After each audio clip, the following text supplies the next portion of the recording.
Hay que recordar que este tipo de práctica política tiene que ver con la calidad de la élite cruceña. Es decir, le han transmitido a la sociedad cruceña o a parte de la sociedad cruceña que la forma de practicar la política es la violencia. No es la primera vez. Tenemos que recordar los años 2005, 2006, 2008. En 2005, el día que renunciaba Goni, hubo una movilización campesina popular en Santa Cruz que fue rodeada por hordas de la Unión Juvenil Cruceñista justo alrededor de la catedral. Toda esta gente tuvo que refugiarse dentro de las torres de la catedral para no ser agredidas, para no ser lastimadas. De forma violenta se golpeó a dirigentes campesinos. Había otra movilización ese mismo año que llegaba justo a la altura de la doble vía y Sexto Anillo. Y ahí fueron a encontrar la Unión Juvenil Cruceñista de manera violenta y arremetió contra dirigentes campesinos, contra campesinos marchistas que venían de forma pacífica a manifestar su posición. Es decir, ha sido una práctica común. Se ocurrió en Tiquipaya, que queda entre el torno más adelante, también una movilización campesina que intentó ser reprimida por la Unión Juvenil Cruceñista, pero esta vez más bien los unionistas fueron golpeados, entonces de manera sistemática, ¿no?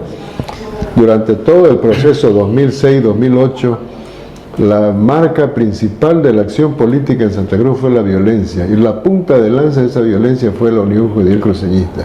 Entonces no es nuevo. En el año 2019 se retornó otra vez a esta práctica. En 2019 el paro de los 21 días fue un paro que se hizo cumplir a palo, se hizo cumplir golpeando a la gente, se hizo cumplir lastimando a la gente.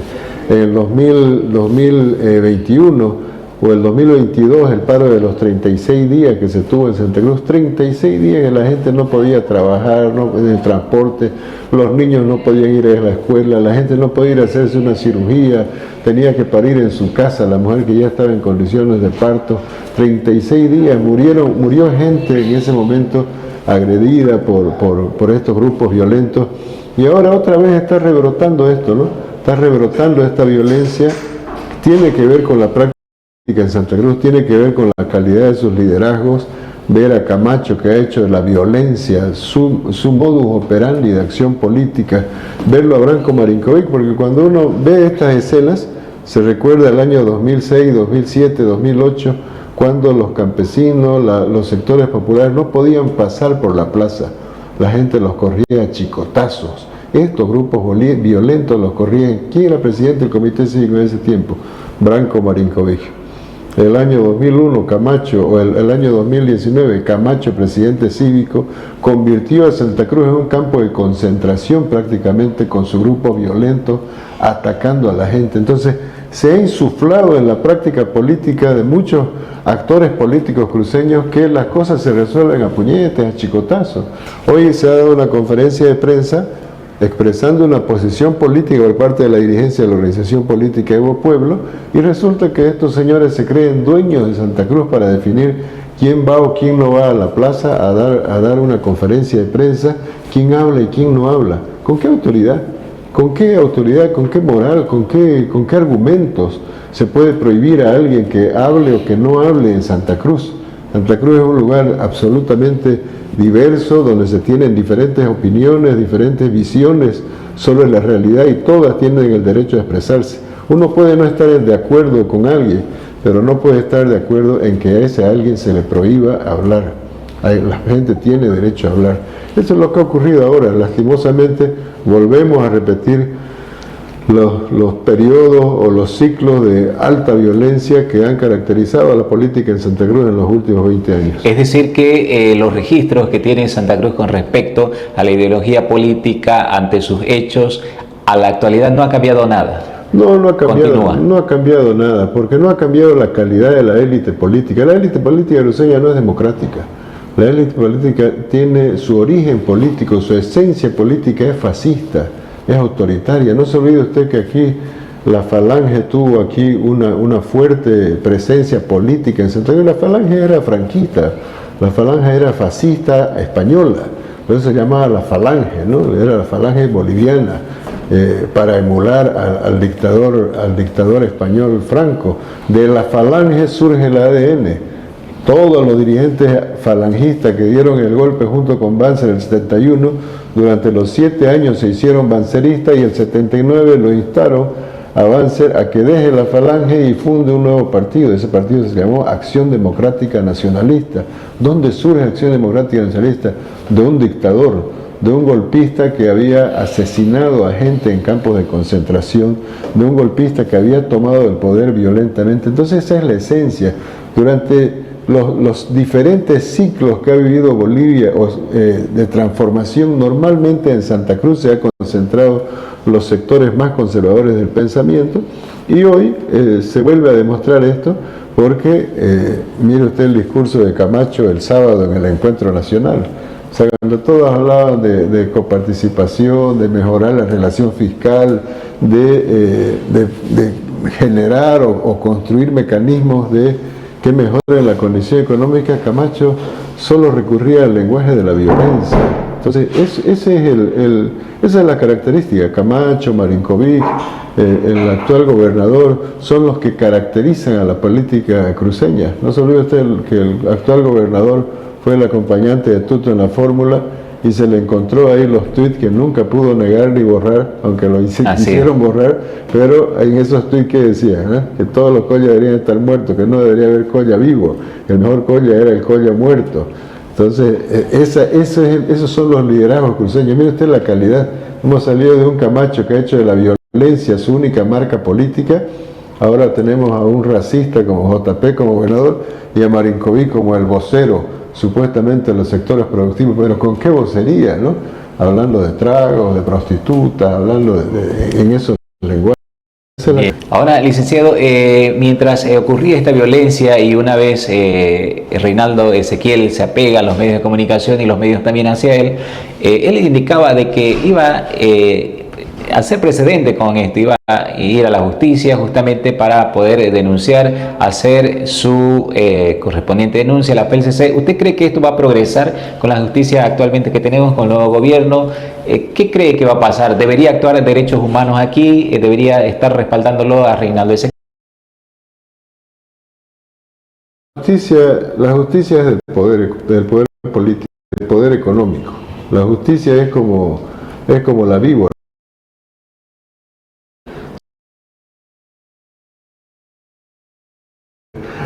Tiene buenas botas. Entonces, está bien que haga la denuncia a Reinaldo, está bien que se intente sentar un precedente, pero sabemos cómo va a actuar la Fiscalía. Recuerde usted que a Evo Morales le tiraron 18 tiros el año 2024, 18 tiros en un trayecto entre Villatonari y La Ocaña, y resulta que no hay ni un memorial de inicio del proceso de investigación, porque en ese momento la justicia estaba, el fiscal, los jueces estaban bajo la tuición del presidente Arce. Ahora todos los jueces y fiscales van y se cuadran al presidente Rodrigo Paz, y estos casos siempre han quedado en la impunidad. En el año 2020 vino a Bolivia un grupo internacional de expertos independientes, GIEI, dependiente de la CIDH, hizo toda la investigación sobre el Sencata, Sacaba, sobre Pedregal, sobre lo que había ocurrido en Cochabamba, en La Paz, diferentes partes del país, identificó con precisión que existían grupos irregulares, organizados por sectores parapoliciales, que habían sido utilizados durante el golpe de 2019. ¿A quién les identificó en esta investigación? Se identificó a la Juventud Cochala de Cochabamba y a la Unión Juvenil Cruceñista como las estructuras que operaron en paralelo a la policía, cobijada en muchos casos por oficiales de policía que habían sido instructores de estos grupos y que habían actuado para atacar a grupos campesinos, violar derechos humanos, violar mujeres, golpear salvajemente a la dirigencia campesina. Nadie de estos tipos, a Yacir Molina de Cochabamba le hicieron un proceso, ahorita ha sido sobreseído, está libre y está amenazando ahora con tomar las oficinas de la Central Obrera Boliviana, ¿no? Un tipo que ha sido investigado, que ha sido procesado, y ahora se da el lujo de salir a amenazar a las organizaciones sindicales. Entonces, una de las razones por la que es reiterativo estos actos de violencia en Santa Cruz es porque históricamente han quedado en la impunidad. Han quedado en la impunidad. Usted es muy joven todavía para acordarse de los hechos de 2006-2008, de los hechos de violencia, cómo se golpeaba a la gente en la calle, cómo se la revolcaba a patadas. ¿Por qué?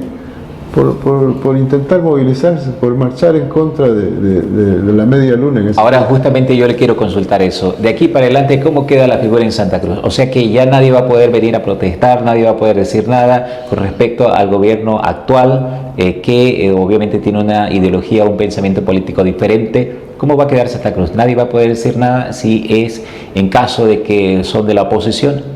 Las organizaciones sociales, los sectores populares tienen que organizarse para defender sus intereses, para defender sus derechos y no permitir que se consolide un estado de no permitir que se copen todos los niveles, que tengas que pedirle permiso a alguien que no tiene ninguna autoridad, porque usted recordará que en los paros cívicos, si te ven circulando en el paro cívico, te corren a chicotazo. Claro. ¿No? Y uno dice, pero el único que me puede impedir circular a mí legalmente es un juez. El único que puede limitar mi derecho a la circulación es un juez. ¿Qué autoridad tiene usted? Pero esos tipos quedan en la impunidad. Históricamente se han dado estos niveles de tensión, pero también históricamente los sectores populares han sabido organizarse y han sabido prepararse para enfrentar a este tipo de violencia, ya que no reciben esa protección del Estado, porque quien debe proteger los derechos, quien debe proteger el derecho de Reinaldo Ezequiel de ir a hablar ante los medios de comunicación, de entrar a la Plaza 24 de septiembre, o a la Monseñor Rivero, o a la San Martín, el único que puede limitar eso es una autoridad competente, pero en este caso, ¿con qué derecho, con qué autoridad? Entonces, se va a dar un proceso, se está dando un proceso de acumulación social. Hoy son los maestros los que están movilizados, son los sectores campesinos, son los transportistas que se han visto afectados durante más de 4 meses con el escándalo de la gasolina basura, el escándalo por todos lados de la gasolina basura. Entonces, pero de pronto estos sectores populares luego se van dando las caras y se van dando cuenta que la razón de sus problemas tienen el mismo origen. Entonces, se va a dar ese proceso de acumulación indiscutiblemente. Es decir, que de aquí para adelante las organizaciones sociales con esto se van a reorganizar, van a organizarse para evitar este tipo de hechos nuevamente. Que están son netamente administrativas, técnicas o son coyunturales. Que históricamente quieren que Santa Cruz sea un campamento, que todo Santa Cruz es un campamento donde solo ellos puedan venir y extraer la y estar babeando cómo se comen sus derechos. Entonces, cuando el pueblo ve que no es solamente un problema de ver con el excedente, la derecha siempre quiere que el excedente mayoritariamente se quede con el sector privado, con los empresarios, con las élites de siempre, y las organizaciones sociales populares quieren que ese excedente se distribuya de mejor forma para que todos tengamos las mismas oportunidades de acceder a ejercer nuestro derecho a vivienda, educación, salud, movilidad, todo lo que implica transportarse, moverse en el departamento, hacer negocios. Entonces, se trata la política. Entonces, cuando las organizaciones se dan cuenta de que no es solamente peleando su pedacito, sino juntándose entre todos, entonces la fuerza del pueblo siempre logra dar otra vuelta a la rueda de la historia. Bien. Como ha ocurrido siempre. Bien, y esto justamente quería consultarle, hace instante hablábamos del ex gobernador Camacho, que estuvo en la cumbre política justamente, y en esa disertación o en ese momento que refirió y dijo, ningún payaso lo va a tumbar, si pasa eso puede irse a Santa Cruz o puede venir a Santa Cruz. ¿Qué interpretación le deja a usted y con respecto con los hechos que están sucediendo acá ahora en nuestra ciudad? La copia de otros tiempos, el 2000,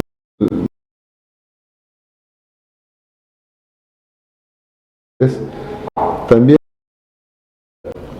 La Paz, producto de las malas decisiones que ha tomado Gonzalo Sánchez de Lozada, por la aprobación del decreto de la muerte, por el asesinato que fue considerado como 80 alteños en ese momento, no tenía condiciones para seguir en el gobierno. Y en ese tiempo el Comité Cívico le abrió las puertas y le dijo: venga a gobernar el presidente. Y Colla, le decían al gobierno Colla, porque en realidad ellos no son enemigos de la élite de ella. Entonces Camacho quiere revivir otra vez ese ciclo, quiere volver a reinstalar, ha perdido el impulso político. La gobernación estrepitosamente ha tenido una gestión desastrosa, ha hecho la violencia su práctica y ahora intenta recuperar vigencia recordándolo a Evo Morales. La única forma de ser de Camacho en la política es nombrarlo todos los días a Evo Morales. Bien. El día que deje de nombrar a Evo, ese día Camacho deja de existir políticamente. Bien. ¿Quién gana con toda esta trifulca, esta pelea? ¿Los unionistas, los evistas? ¿Quiénes ganan? Yo creo que puede creerse que a un importante del instrumento político se pueden sentir ganadores, pero no es, la gente lo mira esto, la gente lo ve y la gente se da cuenta de que este hecho no es un hecho aislado, no ocurre, es un hecho que caracteriza a un ciclo político. Entonces, si Santa Cruz quiere transformarse, si Santa Cruz quiere ser una sociedad democrática, Santa Cruz tiene que condenar esto.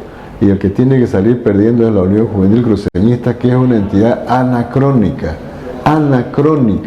en la política cruceña, anacrónica, porque para esto es lo que hace la Unión Juvenil Cruceñista. Va a ver a la Unión Cruceñista organizándose para pagar incendios, no la Unión Cruceñista organizándose para cisternas de agua cuando hay sequías, o ayudar con vituallas cuando hay inundaciones. No, nunca la va a ver en eso. Siempre lo va a ver a la Unión Juvenil Cruceñista, y entre 20 golpeando a uno, ¿no? Entre 20 golpeando a uno. Sí, justamente se veía claro, imagen, entre 20 ¿no? golpeando a uno, pero además asumiendo que ellos representan a Santa Cruz. No representan a nadie. No ganaría ni la presidencia de su curso. Y en medio de esta pelea, de esta discusión, hubo una periodista que también salió lastimada, en medio del trabajo que tienen los periodistas. Estaba filmando la periodista con su teléfono, pues justo le cae Reinaldo Ezequiel encima de las piernas y le lastimó el tobillo, tengo entendido. Y estos son las situaciones que ocasionan obviamente estos altercados y estos problemas que se están dando en nuestra sociedad, y ahora está repercutiendo aquí en Santa Cruz, donde lamentablemente hay gente con diferentes pensamientos, diferentes ideologías políticas, pero aparentemente no se está llegando al marco del respeto que deberíamos tener todos los ciudadanos y el derecho, como dice, ¿no? Justamente la Constitución Política del Estado, tenemos derecho a protestar, a marchar, a expresarnos libremente sin obviamente tener opresión y tener siempre gente agrediéndonos de un lado para otro, ¿no? Claro, esa es la democracia, es convivir con el distinto. La democracia es convivir con el distinto. La democracia es dialogar con el que piensa diferente. Eso era lo criticable el día sábado, ¿no? Usted veía la reunión que convocó el presidente en Cochabamba, y a 250 kilómetros el ampliado de Evo Pueblo en la Ocaña. ¿Qué pretendía el presidente Rodrigo Paz llevar la cumbre ahí a Cochabamba? Capaz ver de que él tiene presencia política ahí, claro, ya que Loza es el gobernador, ¿no? Sentar soberanía en un departamento donde ha perdido por ambos lados, ¿no? Porque ha perdido en todos los municipios de Cochabamba, pero además ha perdido la gobernación en primera vuelta. En primera vuelta perdió la gobernación, entonces, y ha perdido en todo el país en la gobernación. Entonces es un presidente muy débil políticamente, y quería arroparse de legitimidad llevando a los alcaldes, que los alcaldes y gobernadores electos, esos sí están llegando con legitimidad, esos llegan con voto nuevo, con esperanza, con ilusiones de la gente. De esa legitimidad quería rellenarse el presidente, pero perdió una oportunidad enorme, ¿no? Porque fue sin agenda. fue sin agenda. No les ha propuesto nada prácticamente en distribución en distribución fiscal, en relación fiscal. No les ha propuesto nada en asignación de nuevos recursos. Les ha anunciado que va a haber modificaciones a la ley de hidrocarburos, que va a haber modificaciones a la ley de electricidad, a la ley de minería, a la ley de inversiones. Pero si somos serios en esto, podemos comenzar a asumir que los resultados de todas estas propuestas de modificación legislativa van a tener recién de aquí 10 años. Mientras tanto, los alcaldes, ¿qué van a hacer? ¿Cómo van a enfrentar su gestión? Si ya no hay el papá gobierno, porque en los tiempos de Evo le caía el Evo Cumple al alcalde, le caía el Mi Agua, le caía el Mi Riego, le caía ¿cómo se llama? Los planes de vivienda. Le caían más de 50 programas de gobierno, pero además como se aumentaban las recaudaciones, crecían las recaudaciones, en octubre o noviembre le estaban dando a los alcaldes un adicional porque entonces como se había recaudado más de lo previsto, les llegaba su adicional. Se enojaban los alcaldes en ese tiempo. Yo era viceministro de Autonomía en ese tiempo y los alcaldes se enojaban con el ministro Arce y le decían, no, pues no nos mande esas remesas, no nos las mande en noviembre, nos va a bajar la ejecución, porque ya no había tiempo para hacer nuevas contrataciones, nuevas inversiones. Entonces, ese ciclo ha pasado y ahora estamos viviendo el ciclo donde los alcaldes no tienen para pagar luz, no tienen para pagar agua, no tienen para pagar servicios de comunicación en las escuelas, en los centros de salud, no tienen para comprar insumos ni medicamentos en las escuelas. Se han pasado el año 2025 sin desayuno escolar en las provincias cruceñas. Y este año 2026 Johnny Fernández apenas ha pagado desayuno escolar hasta el mes de enero. Que febrero. no ha llegado de ninguno. Claro, ha llegado hasta marzo, pues ya han cerrado, ¿no? Entonces los alcaldes iban con la esperanza que el presidente les diga, miren, vamos a habilitar este fondo de emergencia, este fondo de recuperación, mientras reorganizamos. Bien. Pero nada, no les ha planteado nada y se han ido con las manos vacías. Y justamente hablando sobre la coparticipación, el tema de los beneficios, en fin, que tiene el gobierno nacional, en su momento lo tenía para los diferentes alcaldes, gobernaciones. Ahora se habla del 50-50. ¿Qué tan cierto es esto y de qué 50-50 estaríamos hablando justamente para esta nueva gestión, este nuevo gobierno que venía pregonando justamente de los alcaldes y gobernaciones también tocaron en esta cumbre política? En este momento los municipios coparticipan de la recaudación nacional, de 4 impuestos nacionales. Los municipios coparticipan las universidades. Los que no coparticipan son los gobernadores. Reasignar esos recursos, si el gobierno bajara su participación en el Producto Bruto, la participación del nivel central del Estado es del 3%. Gasto, sin contar inversión. Si el gobierno, es decir, de 3 bajara a 2, ese 1% podría aliviar por lo menos durante 2-3 años la bajada que hemos tenido como niveles subnacionales. Se lo puede asignar a las gobernaciones, se lo puede poner como un fondo exclusivo de inversión concurrente, donde el gobierno no pueda echar mano para gastos administrativos ni el alcalde, sino que tenga que ponerse de acuerdo para hacer inversiones concurrentes productivas, porque ese es el componente que hay que desarrollar a nivel territorial. Ya durante muchos años de la participación popular, desde los 14 años de Evo más los 5 de Arce, hemos trabajado en temas de infraestructura social, infraestructura de vial y todo demás. Ahora hay que destinar recursos a los componentes productivos del territorio. Y con ese 1%, digamos que del gasto general del nivel central del Estado, bajar 1% implica bajar 33% de su participación. Entonces eso se puede y se tiene que ajustar. Pero lo que el presidente habló en campaña del 50-50 no tiene hasta ahorita ningún sustento, ninguna propuesta. No se puede ejecutar todavía. No se va a ejecutar porque no hay, pues se requiere una discusión amplísima, requiere una discusión abierta. ¿Sabe cuál es una de las cosas más difíciles en la política y en la economía que hay? A ver, dígame, ¿cuál es? Derivar poder. que el poderoso de arriba esté dispuesto a entregarle poder al de abajo. Eso es lo que hay, ¿no? Es más fácil cuando entre los de abajo nos juntamos y le delegamos al de arriba una tarea, ¿no? Como son los estados federales. En cambio, Sí. en nuestros regímenes centralistas, que el centralista de la paz esté dispuesto a renunciar, por ejemplo, a tener él en sus manos la designación de los maestros, es imposible. Bien. No va a querer. Y justamente eso con los maestros, quería consultarle también. El gobierno está pretendiendo de que los maestros o la educación pase a los gobiernos municipales. ¿Cómo ve esta figura? Hablando justamente, si estábamos hablando de un 50%, 50-50, esto también se habla con el 50% de que los maestros pasen a gobiernos municipales cuando aún pertenecen al gobierno nacional, con el tema de los ítems, el tema de los pagos. ¿Cómo ve esta figura que ahora el gobierno pretende hacer? Hay que darles la atribución a los alcaldes y gobernadores, una presencia más fuerte en el campo de la educación. Ahorita el alcalde, por ejemplo, planifica su infraestructura, porque el alcalde tiene la competencia en educación primaria y secundaria, infraestructura, equipamiento y servicios. Él tiene que construir la escuela, poner los muebles para la escuela y poner todo lo que es los servicios. Pero no puede decidir nada respecto de los maestros. Claro. Y a veces tenemos escuelitas que se han construido con el Evo Cumple allá en un rincón, que está hecha para 4, 5, 10 maestros y no están trabajando más que 1 o 2, un multigrado de repente. Entonces el alcalde no puede definir porque no tiene plata y no tiene competencia.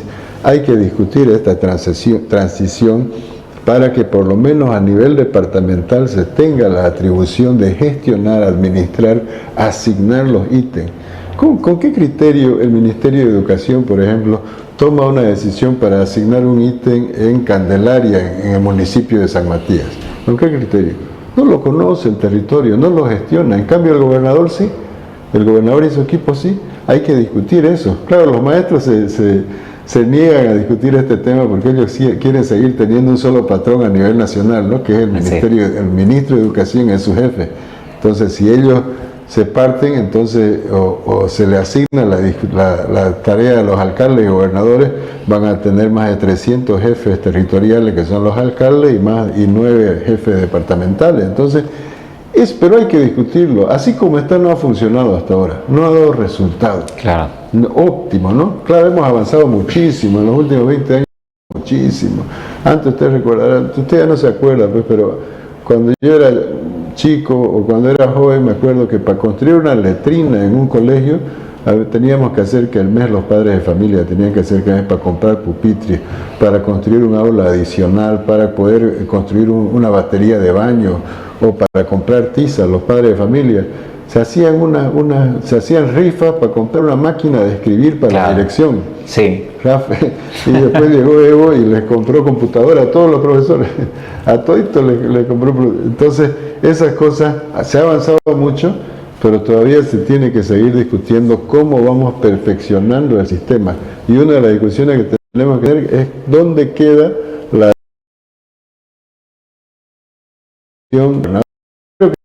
del alcalde. No es lo mismo ser alcalde de Santa Cruz, Mamén, con 4.000 millones de bolivianos de presupuesto anual, que ser alcalde de Moro, con 2,5 millones de bolivianos de presupuesto anual. No es lo mismo.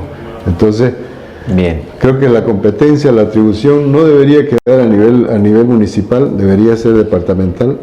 Debería rediscutirse, reorganizarse el marco competencial en educación, en salud, en seguridad, en desarrollo vial, porque así como está hasta ahora, es muy débil la participación subnacional, ¿no? Bien. Licenciado, quiero hacerle lo siguiente, por favor, la siguiente pregunta.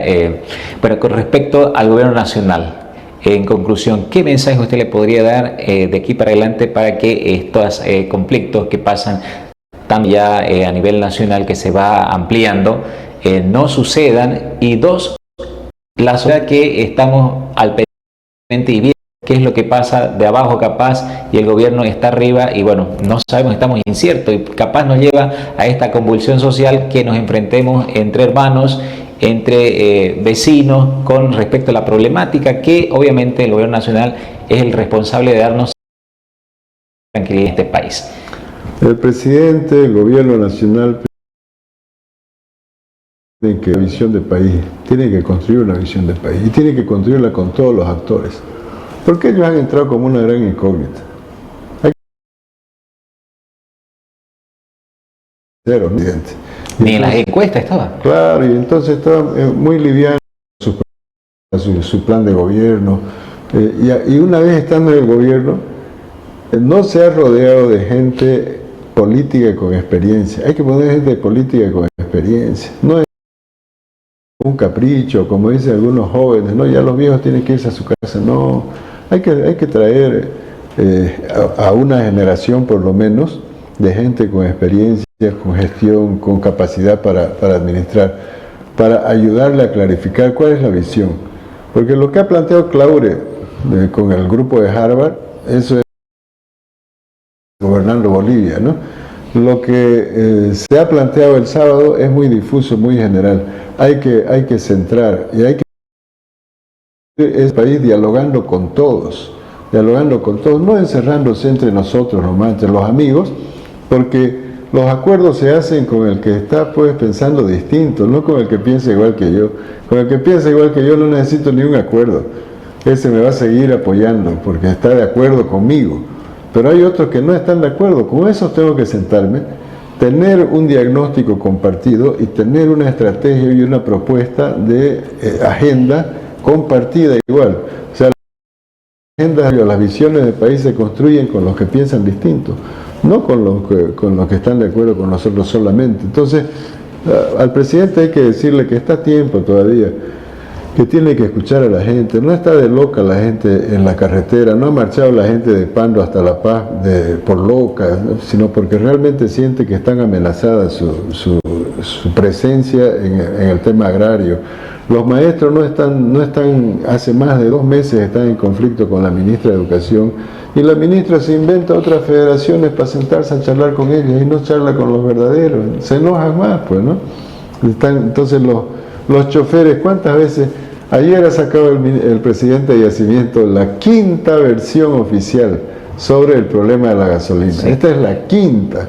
Anoche yo cuando le escuchaba al presidente de Yacimiento decía, ¿y ahora cómo queda el ministro Oviedo? Si el ministro Oviedo ha dicho que él ha comprobado que que le sacaban la gasolina a 5.000 cisternas en Chile y les cargaban de un canal de drenaje, les cargaban el agua en lugar de gasolina.